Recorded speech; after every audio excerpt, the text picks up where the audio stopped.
से ही बेटा कवि कुंवर नारायण है और वैसे ही कविता का नाम है कविता के बहाने। कुंवर नारायण कविता के बहाने। तो सबसे पहले हम कुंवर नारायण जी का जीवन परिचय पढ़ते हैं। जन्म 19 सितंबर सन 1927 को उत्तर प्रदेश में हुआ। प्रमुख रचनाएं हैं चक्रव्यूह जो 1956 में प्रकाशित हुई, परिवेश, हम, तुम, अपने सामने कोई दूसरा नहीं, इन दिनों, आत्मजयी, आकारों के आसपास, आज और आज से पहले, मेरे साक्षात्कार। इन्हें प्रमुख जो पुरस्कार मिल चुके हैं, साहित्य अकादमी पुरस्कार, कुमारन आशान पुरस्कार, व्यास सम्मान इनको मिल चुका है, प्रेमचंद पुरस्कार और लोहिया सम्मान, कबीर सम्मान जो है कुंवर नारायण जी को मिल चुके हैं। न जाने कब से बंद, एक दिन इस तरह खुला घर का दरवाजा, जैसे गर्द से ढकी एक पुरानी किताब। गर्द से ढकी हर पुरानी किताब खोलने की बात कहने वाले कुंवर नारायण ने सन 1950 के आसपास जो है लेखन कार्य शुरू किया। कब किया लेखन कार्य शुरू? 1950 नियर अबाउट। उन्होंने कविता के अलावा चिंतन परक लेख, कहानियां और सिनेमा तथा अन्य कलाओं पर समीक्षाएं भी लिखे हैं। चिंतन जिन पर विचार विमर्श किया जा सके, चिंतन मनन किया जा सके, ऐसे लेख, कहानियां, सिनेमा तथा अन्य कलाओं पर भी जो है उन्होंने समीक्षा की है। साहित्य की जो अन्य विधा है उन पर भी। किंतु कविता की विधा को उनके सृजन क्रम में हमेशा प्राथमिकता प्राप्त रही है कि जितना भी उनका साहित्य क्रम है तो जो है प्राथमिकता जो है उनके साहित्य क्रम में हम देते हैं किसको? कविता को।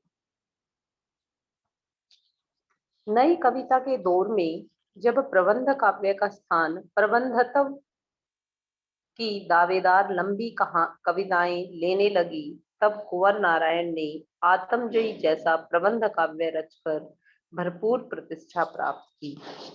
यानी कि जब लंबी लंबी कविताएं लिखने का दौर शुरू हुआ, तब जो है कुंवर नारायण ने कविता लिखी आत्मजयी, और इस कविता से उन्हें काफी प्रतिष्ठा जो है प्राप्त हुई। आलोचक मानते हैं कि उनकी कविता में व्यर्थ का उलझाव, अखबारी सतहीपन और वैचारिक धुंध की बजाय संयम, परिष्कार और साफ सुथरापन है। तो आलोचक जो है वो मानते हैं किसके बारे में?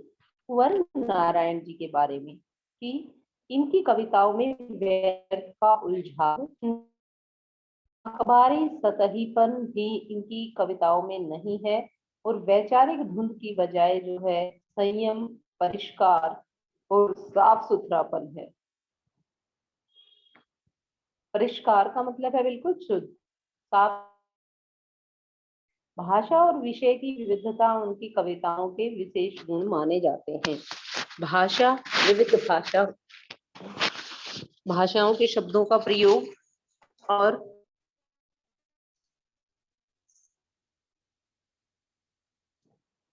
विषय की विविधता,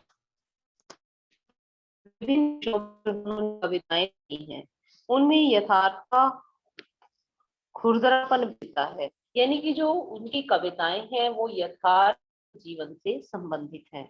चाहे मतलब यथार्थ को पढ़कर जो है पाठक को जो है यथार्थ चुभता हो, खुरदरापन ये है, लेकिन उनकी कविताओं में यथार्थ का विद्यमान है और उनका सहज सौंदर्य भी जो है विद्यमान है। सीधी घोषणाएं और फैसले उनकी कविताओं में नहीं मिलते, क्योंकि जीवन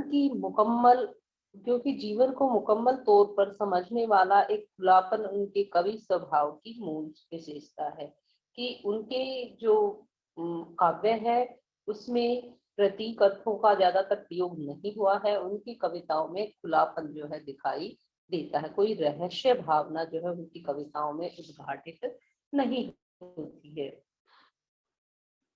इसलिए संशय, प्रश्नानुकूलता उनकी कविता के बीज शब्द हैं। तो जो संशय है, संभ्रम है, प्रसन्न अनुकूलता है, उनकी कविता के बीज शब्द है। संशय, संभ्रम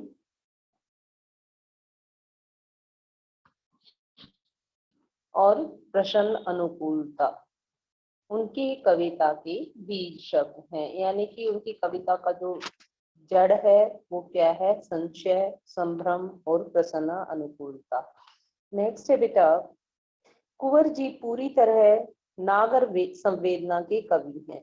विवरण उनके यहाँ नहीं के बराबर, पर व्यक्तिक और सामाजिक ऊहापोह का तनाव पूरी व्यंजकता में सामने आता है। व्यक्तिक और सामाजिक ऊहापोह, ऊहापोह होता है उतार चढ़ाव, कि व्यक्ति के जीवन में और समाज में किस प्रकार उतार चढ़ाव आता है, ये उनकी कविताओं में देखने को मिलता है। एक तरह से न कहे तो इसकी तटस्थता, वीतराग दृष्टि, नोच खसोट, हिंसा प्रतिहिंसा से सहमे हुए संवेदनशील मन के अलोड़नों के रूप में पढ़ी जा सकती है। तो देखिए क्या कहना चाहता है यहाँ लेखक के बारे में, कुंवर नारायण जी के बारे में कहना चाहता है कि कुंवर नारायण जी जो है एक पंक्ति में कहें या उनकी तटस्थ वीतराग दृष्टि, चाहे एक लाइन, वो पूरी कविता को एक पंक्ति में कहने की भी उनके अंदर सामर्थ्य है। तो उनकी तटस्था, वीतराग दृष्टि, नोच खसोट, हिंसा प्रति हिंसा से सहमे हुए संवेदनशील मन के अलोड़नों के रूप में पढ़ी जा सकती है। तो उनकी जो है संवेदनशील जो उनका मन है, उसमें हर प्रकार के जो है उतार चढ़ाव आपको दिखाई देंगे। इसके कुंवर नारायण जी संवेदनशील मन के, तो ये मन के, संवेदनशील मन के जो है उतार चढ़ाव कैसे दिखाई देंगे? कि कविताओं के माध्यम से। तो यहाँ पर कुंवर नारायण की दो कविताएं ली है। पहली कविता है बेटा कविता के बहाने, जो इन दिनों कविता संग्रह से ली गई है। ध्यान दे बच्चों, कुंवर नारायण जी का जो है कविता संग्रह है इन दिनों। क्या नाम है कविता संग्रह का? इन दिनों। और कविता का नाम है कविता के बहाने। आज का समय कविता की वसूल को लेकर, तो आज का समय है उसमें कविता का इतना वजूद नहीं रह गया है। शक है कि यांत्रिकता के दबाव से कविता का अस्तित्व नहीं रहेगा, कि सब कुछ जो यांत्रिक का मतलब है मशीनी युग के आ जाने से शायद कविता का अस्तित्व नहीं रहेगा। ऐसे में यह कविता की अपार संभावनाओं को टटोलने का एक अवसर देती है। कि जब कविता का अस्तित्व खत्म होता जा रहा है, तो कविता की जो अपार संभावनाएं हैं उनको टटोलने का यह एक अवसर देती है। कविता की बहाने है या फूल से लेकर बच्चों तक की है। कविता जो है एक यात्रा है, जो चिड़िया फूल से लेकर बच्चे तक की है। एक ओर प्रकृति है, दूसरी ओर भविष्य की ओर कदम बढ़ाता बच्चा। एक ओर तो प्रकृति है और दूसरी तरफ क्या है? भविष्य की तरफ जो है कदम बढ़ाता बच्चा। कहने की आवश्यकता नहीं कि चिड़िया की उड़ान की सीमा है, फूल के खिलने के साथ उसकी परिणति निश्चित है कि कितने दिन तक ये खिलेगा। लेकिन बच्चे के सपने असीम हैं। बच्चों के खेल में किसी प्रकार की सीमा का कोई स्थान नहीं होता। कविता भी शब्दों का खेल है, और शब्दों के इस खेल में जड़, चेतन, अतीत, वर्तमान और भविष्य सभी जो है उपकरण मात्र हैं। जिस प्रकार बच्चों के खेल में किसी प्रकार की कोई सीमा नहीं होती, जिस प्रकार बच्चों के खेल में किसी प्रकार की कोई सीमा नहीं होती, वे जहां चाहे जा सकते हैं, जहां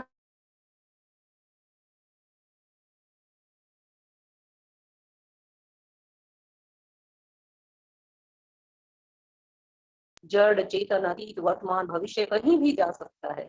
इसलिए जहां कहीं रचनात्मक ऊर्जा होगी वहां सीमाओं के बंधन खुद ब खुद टूट जाते हैं। तो देखिए कितनी सुंदर पंक्ति है कि जहां रचनात्मकता होगी वहां सीमाओं के बंधन जो है खुद ब खुद टूट जाते हैं, अपने आप टूट जाते हैं।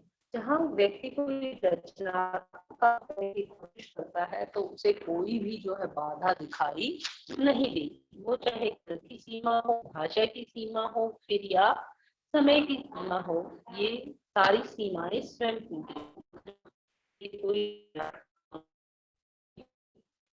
दूसरी है बात सीधी थी और कोई नहीं। देखो बेटा, कविता के बहाने इन दिनों कविता संग्रह से ली गई है और बात सीधी थी पर, तो ये कोई दूसरा नहीं संग्रह से ली गई है। कविता में कथ्य और माध्यम के द्वंद्वों को उकेरते हुए भाषा की सहजता की बात की गई है कि कथ्य और माध्यम कि कहना क्या चाहता है और किस माध्यम से कह रहा है, कि कोई भी जो है बात क्या कहना चाहता है और किस माध्यम से कह रहा है, इन दोनों के बाद बीच में उलझन है।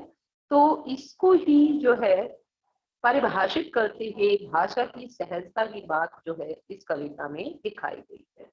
हर बात के लिए कुछ खास शब्द नियत होते हैं, बात करने के लिए कुछ खास शब्द होते हैं, ठीक वैसे ही जैसे हर पेज के लिए एक निश्चित खांचा होता है। अब तक जिन शब्दों को हम एक दूसरे के पर्याय के रूप में जानते रहे हैं, उन सब के भी अपने विशेष अर्थ होते हैं।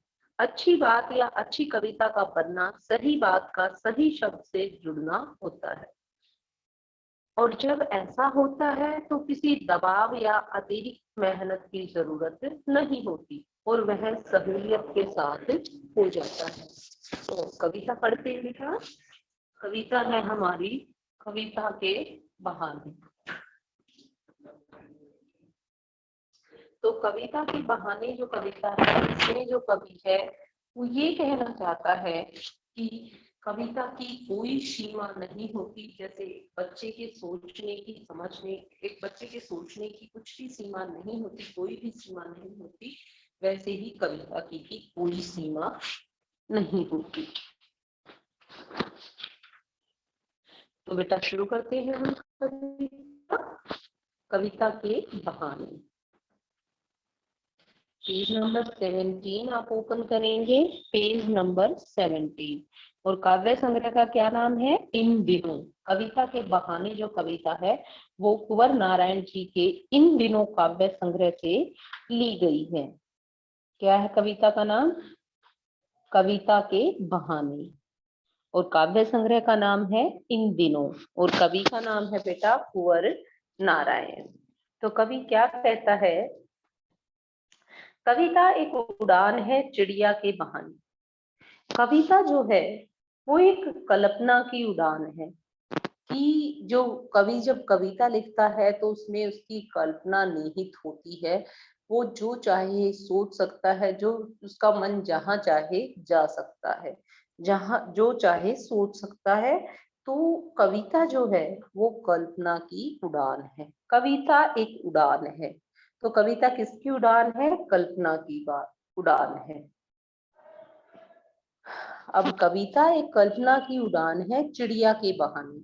तो एक चिड़िया का एग्जाम्पल हम देकर समझाते हैं कि कैसे जो कविता है वो कल्पना की उड़ान है। कविता की उड़ान भला चिड़िया क्या जाने। अब एक चिड़िया जो है वो कविता की उड़ान को कैसे जान सकती है? देखिए, चिड़िया के उड़ने की तो सीमा होती है बेटा, कि वो आकाश में कितना ऊंचा उड़ सकती है। जैसे आप चित्र में भी देख रहे हैं, इतना ऊंचा और लास्ट इतना। तो कविता जो चिड़िया है उसके उड़ने की सीमा होती है, लेकिन कविता की कल्पना की कोई सीमा नहीं होती। कविता है चिड़िया के बहाने। तो चिड़िया की उड़ान सीमित होती है, मतलब कि एक सीमा होती है, किंतु कविता की जो कल्पना है उसका जो दायरा है वो असीमित होता है, सीमा नहीं होती। बाहर भीतर इस घर उस घर, कविता के पंख लगा उड़ने के माने चिड़िया क्या जाने। चिड़िया घर के अंदर बाहर एक घर से दूसरे घर तक ही उड़ती है, परंतु जो कविता है, कविता की उड़ान तो बहुत ही व्यापक है। वो तो कविता के भावों की तो कोई भी सीमा नहीं है। कविता के पंख लगा उड़ने के माने चिड़िया क्या जाने। भाई कविता जैसे पंख लगाकर जो है चिड़िया नहीं उड़ सकती, यह संभव नहीं है, क्योंकि चिड़िया जो है घर के अंदर बाहर इस घर जा सकती है उस घर जा सकती है, कविता के पंख लगा उड़ने के माने। परंतु जो कविता की है वो बिल्कुल व्यापक है, विस्तृत है। कविता जो है वो घर घर की कहानी कहती है, वह पंख लगाकर हर जगह उड़ सकती है, उसकी उड़ान चिड़िया की उड़ान से बहुत अधिक है। देखिए बेटा, जैसे चिड़िया क्या है कि इस घर जा सकती है उस घर जा सकती है, लेकिन जो कविता है अगर हम पढ़ते हैं तो कविता में हमें घर घर की कहानी जो है नजर आती है। और कविता के पंख लगा उड़ने के माने, और कविता जैसे भावों को लेकर जो है चिड़िया नहीं, चिड़िया की उड़ान में कविता के जैसे भाव नहीं होते। चिड़िया क्या जाने, यानी कि कविता के पंख लगाकर चिड़िया नहीं उड़ सकती। कविता जैसे भावों की उड़ान जो है, जो कल्पना कविता में होती है, वही जो कल्पना करके पंख लगाकर जब कविता उड़ती है तो वो कल्पना जो है चिड़िया की उड़ान में संभव नहीं है। तो कहने का भाव यह है कि चिड़िया की उड़ान सीमित होती है, लेकिन कविता की उड़ान जो है वो असीमित होती है। तो बेटा यहाँ पर अगर हम देखें चिड़िया क्या जाने, तो यहाँ पर कौन सा अलंकार है? प्रश्न अलंकार, क्योंकि क्वेश्चन मार्क है हमारा, प्रश्नवाचक चिन्ह है, तो यहाँ पर प्रश्न अलंकार है, प्रश्न अलंकार है। और जो है खड़ी बोली का प्रयोग है, और लक्षणा जो है शब्द शक्ति है, क्योंकि लक्षण और उदाहरण देकर जो है समझाया गया है। कविता का उदाहरण, चिड़िया का उदाहरण देकर जो है कविता की विस्तृतता को बताया गया है।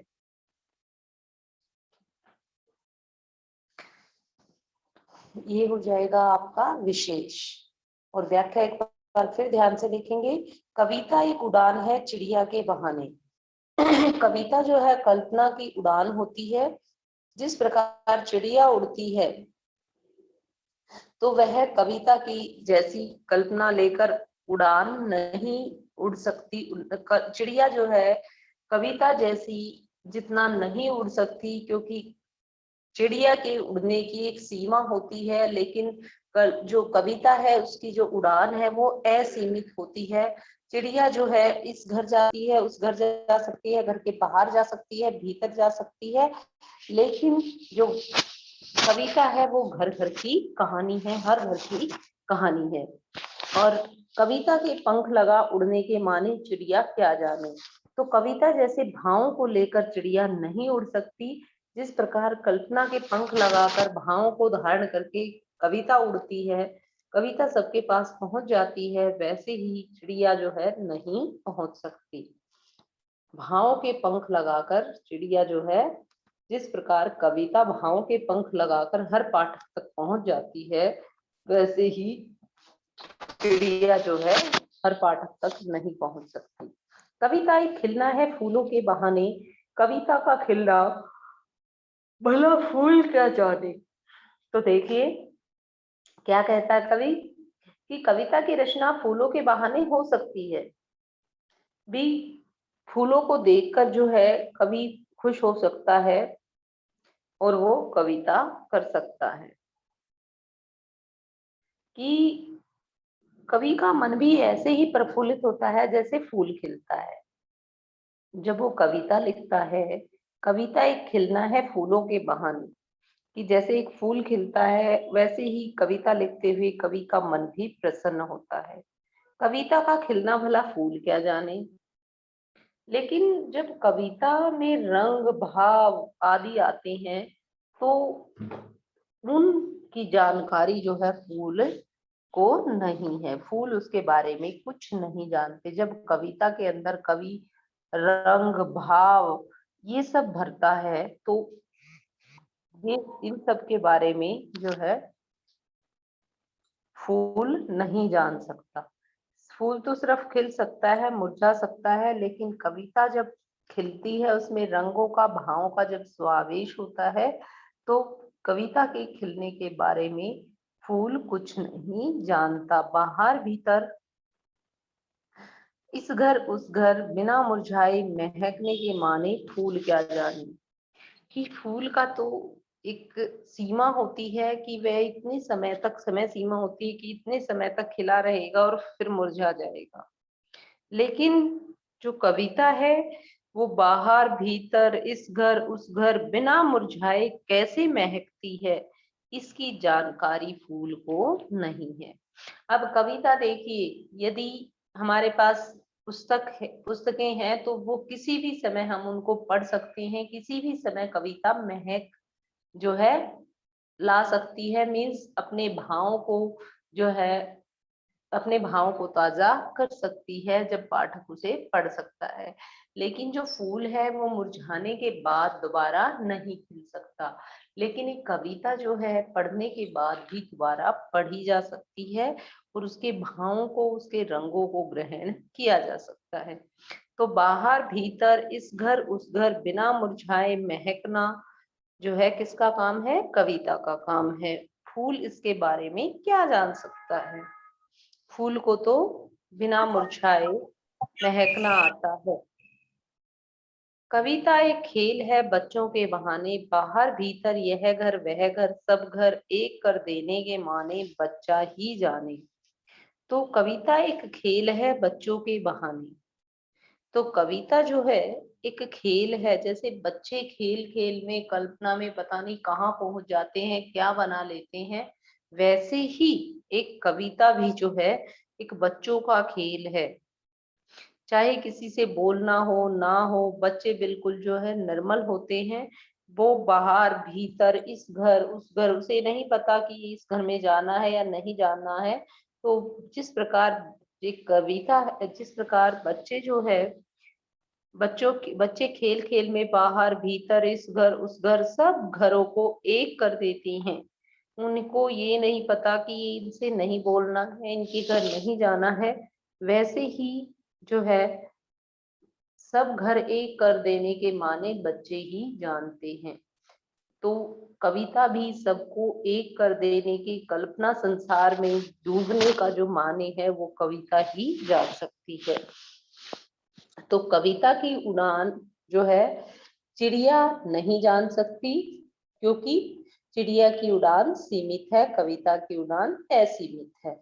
और फूल का खिलना जो है फूल का खिलना जो है कविता के खिलने को नहीं जान सकता, क्योंकि जो फूल है वो मुरझाने के बाद नहीं खिलेगा। लेकिन जो कविता है वो हमेशा जो है खिली रहती है। जब भी हम उसको पढ़ते हैं उसके भाव, उसके रंग उसमें भरे हुए सब ताजा हो जाते हैं। तो एक बच्चों का खेल जो है, जिस प्रकार बच्चे बिना किसी द्वेष भावना के इधर से उधर, घर से बाहर भीतर सब जगह खेलते रहते हैं, वैसे ही कविता भी जो है नए नए रंगों में हमारे सामने आती रहती है। अपने भावों को किसी भी समय हम कविता पढ़कर अपने भाव, उस कविता के भाव जो है ताजा हो जाते हैं। तो बच्चे ही, कविता जो है एक खेल है बच्चों के बहाने, बाहर भीतर यह घर वह घर सब घर एक कर देने के माने बच्चे ही जाने।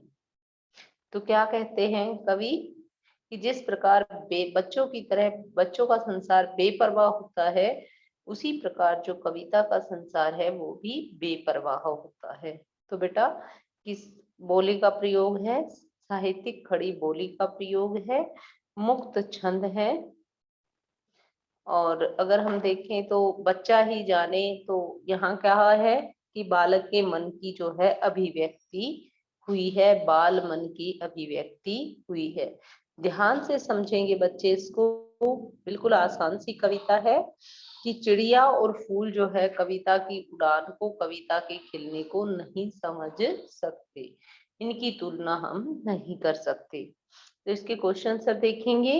इस कविता के बहाने बताएं कि सब घर एक कर देने के क्या माने हैं। जैसे अभी हमने पढ़ा लास्ट में, सब घर एक कर देने के क्या मायने हैं। जिस प्रकार बच्चा सारे भेदभाव, अंतर, अलगाववाद सभी समाप्त करके सभी को एक जैसा समझता है, जिस प्रकार बच्चे खेलते समय धर्म, जाति, छोटा बड़ा, अमीर गरीब किसी प्रकार का भेदभाव नहीं करते, उसी प्रकार कविता की को भी किसी एक वाद या सिद्धांत या वर्ग विशेष की अभिव्यक्ति नहीं करनी चाहिए। जिस प्रकार एक बच्चा जो है किसी प्रकार का अंतर और भेदभाव नहीं करता, उसी प्रकार कविता को भी एक किसी प्रकार का जो है भेदभाव नहीं करना चाहिए। यह किसी वर्ग विशेष के लिए अभिव्यक्त नहीं होनी चाहिए, बल्कि सबके लिए हो। कविता जो है शब्दों का खेल है और कविता का कार्य जो है समाज में एकता लाना है। तो इसका मतलब यह है कि जैसे बच्चा भेदभाव नहीं करता इस घर में, उस घर में, यहाँ वहां में, वैसे ही कविता भी जो है किसी वर्ग विशेष के लिए नहीं होनी चाहिए। कविता भी जो है सबके लिए हो। नेक्स्ट क्वेश्चन है बेटा, उड़ने और खिलने का कविता से क्या संबंध है। तो कविता का उड़ने व खिलने में सीधा संबंध है। चिड़िया एक स्थान से दूसरे स्थान तक उड़कर जाती है, परंतु कविता जो है कल्पना के सहारे बहुत ऊंचे तक उड़कर जाती है। वह काल की सीमा तक को भी लांघ जाती है।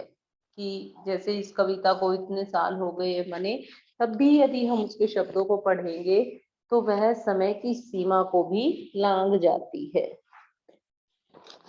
तो चिड़िया जैसे एक स्थान से दूसरे स्थान पर जाती है, वैसे ही कविता जो है कल्पना के सहारे बहुत ऊंचे तक उड़ती है और यह काल की सीमा तक को लांघ जाती है, पार कर जाती है।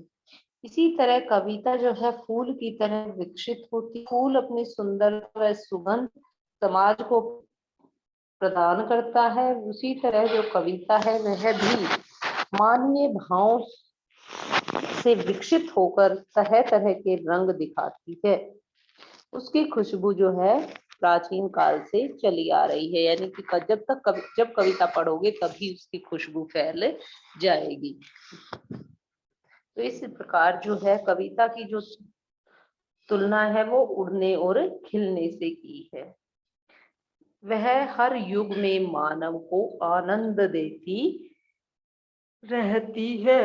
युगों युगों से कविता जो है मानव को आनंद प्रदान करती है, इसलिए उसका उड़ने और खिलने से संबंध है।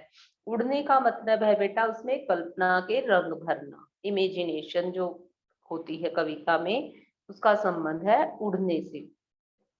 और खिलने से क्या है कि कविता जो है समाज को प्रसन्न रखती है, उसे पढ़कर जो है मानवीय भाव जो है विकसित होते हैं और उसकी खुशबू जो है मानव को आनंद प्रदान करती है। इसलिए कविता का खिलने और उड़ने से संबंध है। कविता और बच्चों को समांतर रखने की क्या कारण है। अब देखिए, जो फूल है और चिड़िया है वो तो कविता के समांतर टिक नहीं पाई, तो बच्चे क्यों जो है समांतर रखे गए हैं कविता के। तो कविता को बच्चों के समान इसलिए रखा गया है क्योंकि जो बच्चों का खेलने का स्थान होता है वो व्यापक होता है। वो पता नहीं कहाँ से शुरू करते हैं और कहाँ तक चले जाते हैं। वैसे ही बच्चे जैसे खेलते कूदते, ना तो समय का उन्हें ध्यान रहता, ना ये जाति का कि भी हम किसके घर में है, ना धर्म का, ना संप्रदाय का, वो किसी प्रकार का ध्यान नहीं रखते। वे हर जगह, हर समय, हर तरीके से खेल सकते हैं। उन पर किसी प्रकार की कोई सीमा का बंधन नहीं है। कविता भी शब्दों का खेल है। शब्दों के इस खेल में जड़, चेतन, अतीत, वर्तमान, भविष्य आदि उपकरण मात्र हैं। इसमें निस्वार्थता होती है। बच्चों के सपने भी असीम होते हैं। इसी तरह कविता की कल्पना की भी कोई सीमा नहीं होती। जिस प्रकार बच्चों के खेलने की कोई सीमा नहीं होती, उसी प्रकार कविता की भी कोई सीमा नहीं होती है। कविता के संदर्भ में बिना मुरझाए महकने के क्या मायने हैं? तो कवि का मानना है कि कविता कभी मुरझाती नहीं है, वह अमर होती है तथा युग युगांतर तक मानव समाज को प्रभावित करती रहती है। अपनी जीवंतता की वजह से इसकी महक बरकरार रहती है। कविता के माध्यम से जीवन मूल्य पीढ़ी दर पीढ़ी चलते रहते हैं, कि जिस प्रकार जो है फूल तो एक बार महकने के बाद मुरझा जाता है, लेकिन जो कविता है उसकी जो महक है, जीवंतता है, वो हमेशा बरकरार रहती है, हमेशा बनी रहती है। और कविता के माध्यम से जीवन मूल्य जो है एक पीढ़ी से दूसरी पीढ़ी को जो है हस्तांतरित होते रहते हैं। वही मूल्य जो मानवीय मूल्य है, जो कविताओं से हम पढ़ते हैं, वही अपनी आने वाली युवा पीढ़ी को हस्तांतरित कर देते हैं। इस प्रकार जो है कवि ने जो है बिना मुरझाए महकने को कहा है कविता को। तो कविता जो है बिना मुरझाए महकती है। तो आज का बेटा ये टॉपिक हमारा ये लेक्चर में हम इसकी नेक्स्ट जो कविता है वो करेंगे। धन्यवाद बच्चों।